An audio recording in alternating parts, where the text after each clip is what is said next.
How did you describe it? Like the Yeah. School of Hard Knocks, I Yeah. think is how you used to describe it, wasn't it? Yeah, but it's more purposeful to their world. It's like their testing is testing you for how you would be in their world.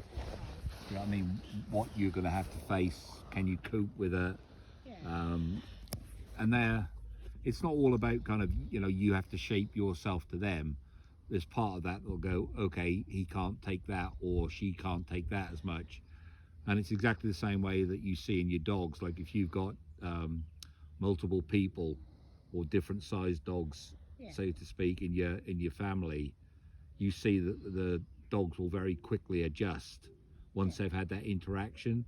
They may make a few mistakes to start off with, but then they very quickly adjust and go, actually, I can't bite you as hard, or I can't bite the kids as hard, or I can't play as rough with them. And they do the same thing with dogs. They'll gauge social identity, development, breed, to actually be able to go, okay, this is okay. You see Ren doing it at the moment.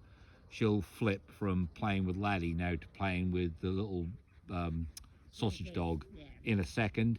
But it took a while, because before that she would spill over from Laddie and go, okay, I've played with him and I can do the same with her. And you just see sausage dogs flying in all directions. So, but then they very quickly get to know it. So it's about that exchange, really. So it's not just you, so they're learning about you. Yeah. And you're learning about them. Yeah. At the same time. Yeah, absolutely. But part of it was through making mistakes, right? Yeah.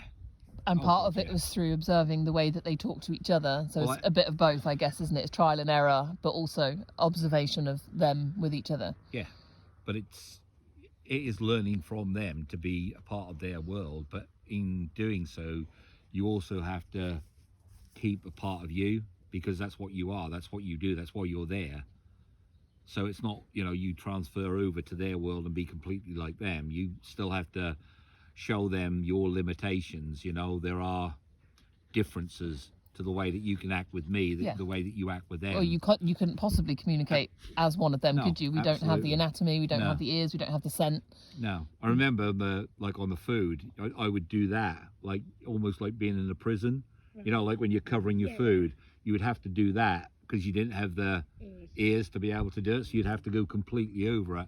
So I guess it's little kind of adaptations from human world to their world, and trying to get the communication over in the best way you can, form a language between you. Yeah. So part of their language, I think, was what I took on board. How do they talk to each other? But then there had to be adjustments, same as your different breeds of dog would have to do today. There'd have to be adjustments to be able to talk in a different way, or to find information from a different way. Yes. Do you think they made adjustments for you? God, yeah. Oh, yeah, absolutely. When they interacted with you? Yeah, I would have never survived in their world if they hadn't. No. Do you know what I mean? The way that they went at each other, certainly through the breeding seasons and that, it was still quite intense, but they certainly pulled their punches around me. Yeah. That's for sure. Yeah.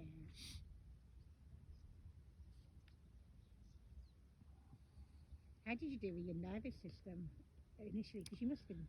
Do you know what? Was it up and down? Yeah, I wasn't really aware of it at that point. I mean, I must have been communicating with it, Yeah.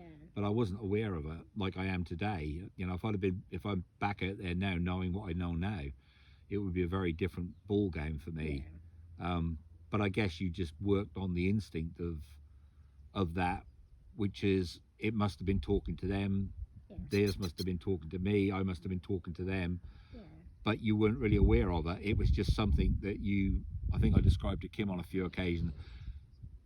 For me, coming back and teaching these guys, that was the hardest thing, because it's a feeling, it's like a sensation you have, rather than a knowledge. Yeah. And you could almost, from that, you could second guess what was going to happen next, so that you could predict it and either get away from it or join in with it. Yeah. But it wasn't something I was conscious of. It was just something you come to learn, like Arthur this morning. He only has to have that done a couple of times, and then he'll be aware that one of the wolves is coming to him. Yeah. So that's your nervous system talking, isn't it? It's being aware that, like, you're laying down for all the aspects, you're asleep, you're sleeping, Yeah. but instantly something wakes you out of that sleep, and it's because everybody's moving. and nobody's had to tell you. You haven't heard anything. You've just tuned in to the fact that we've got to move. Yeah. I guess from a nervous system point of view back then, there wouldn't be, you didn't have the external pressures. So being in their world, you only really had to think about that, didn't you? You had to think about them, you had to think about food. Yeah. You didn't actually have, there wouldn't have been any other things necessarily on your mind to distract you from the moment. Everything was about survival. Yeah. Yeah. Hello. Probably more authentic, because in a way sometimes when you've got a knowledge around it, you then try and put it in and it's not authentic of just doing it. Yeah. Yeah.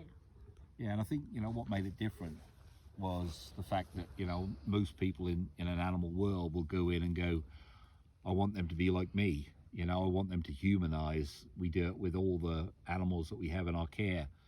But for me, it was always different. I wanted to find out more about how they worked. I wanted them to teach me rather than the other way around. And I think that was the main difference, really, is being open to what was being taught to you, looking for the way that they would talk to you, or looking for the way that they would interact with you or relate to you, connect with you.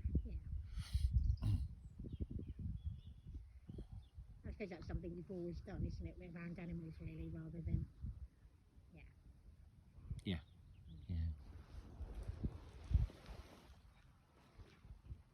You can certainly feel that relationship that the First Nations people had with them. You know, that was the true experience of like what it must have been like for them to look at the animals for all this knowledge, for all this understanding, you know, and a way to live. Yeah. Yeah.